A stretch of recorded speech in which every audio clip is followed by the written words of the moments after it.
Halo semua, kali ini kita akan membahas satu masalah yang belakangan ini sedang hangat diperbincangkan banyak orang, khususnya pada orang tua yang memiliki balita. Stunting. Sebenarnya apakah stunting itu? Menurut WHO, stunting adalah gangguan tubuh kembang anak yang ditandai dengan tumbuh pendek disebabkan kekurangan asupan gizi, terserang infeksi, maupun stimulasi yang tidak memadai.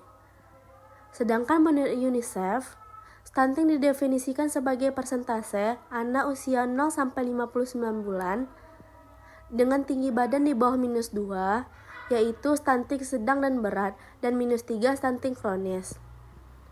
Hal ini diukur dengan menggunakan standar pertumbuhan anak yang dikeluarkan oleh WHO. Bagaimana angka kejadian stunting di Indonesia? Prevalensi stunting di Indonesia berdasarkan hasil pemantauan status gizi pada tahun 2016 mencapai 27,5%. Padahal menurut WHO, masalah kesehatan masyarakat dapat dianggap kronis bila prevalensi stunting lebih dari 20%. Artinya, secara nasional masalah stunting di Indonesia tergolong kronis. Terlebih lagi di 14 provinsi yang prevalensinya melebihi angka nasional. Kemudian dampaknya apa saja yang mungkin ditimbulkan oleh stunting? Stunting berpotensi memperlambat perkembangan otak dengan dampak jangka panjang berupa keterbelakangan mental, rendahnya kemampuan belajar, dan resiko serangan penyakit kronis seperti diabetes, hipertensi, hingga obesitas. Lalu, faktor apa saja yang dapat meningkatkan resiko terjadinya stunting? Stunting disebabkan oleh faktor multidimensi dan tidak hanya disebabkan oleh faktor gizi buruk yang dialami oleh ibu hamil maupun balita. Secara lebih detail, beberapa faktor yang meningkatkan resiko terjadinya stunting. 1.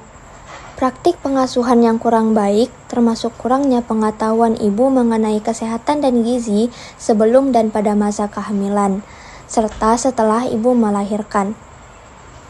Beberapa fakta dan informasi yang ada menunjukkan jumlah bayi 0-6 bulan yang mendapatkan air susu ibu secara eksklusif, dan bayi 6-24 bulan menerima makanan pendamping air susu ibu masih belum optimal. MPASI mulai diperkenalkan ketika balita berusia di atas 6 bulan.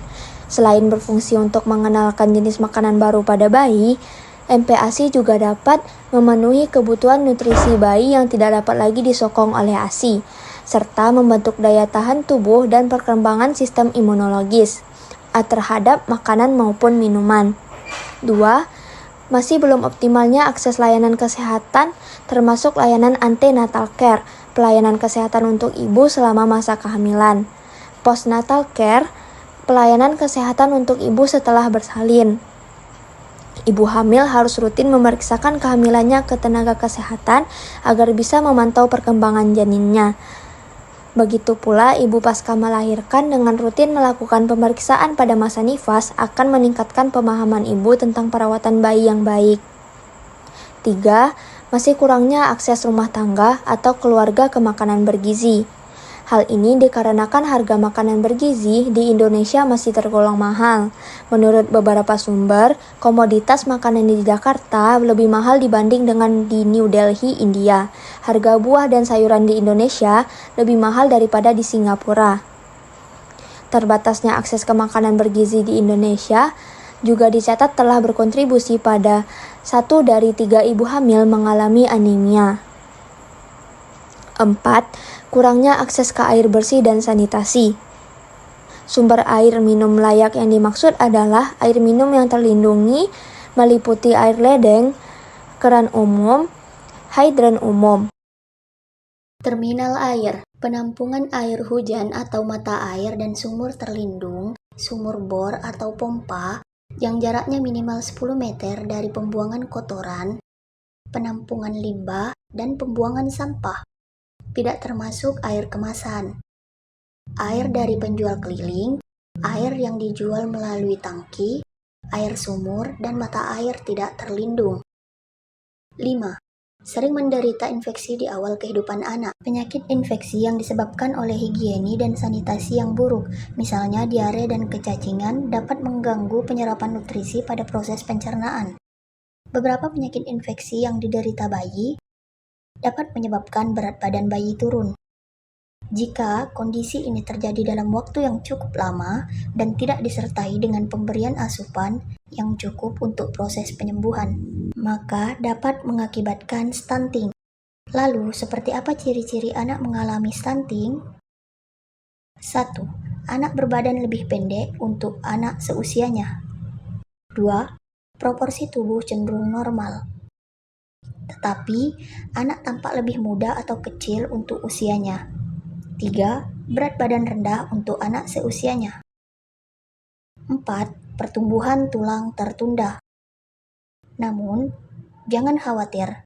Stunting dapat dicegah terutama dengan mengoptimalkan masa 1000 hari pertama kehidupan. Stunting umumnya diakibatkan oleh kurangnya asupan nutrisi pada 1000 hari pertama anak. Hitungan 1000 hari di sini dimulai sejak janin sampai anak berusia 2 tahun.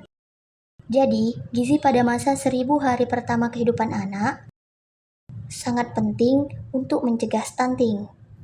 Oleh karena itu, orang tua harus bisa memberikan asupan nutrisi yang sesuai. Nah, sekarang udah lebih paham tentang stunting kan? Karena itu, yuk kita sama-sama cegah stunting. Cegah stunting dengan mengoptimalkan 1000 hari pertama kehidupan.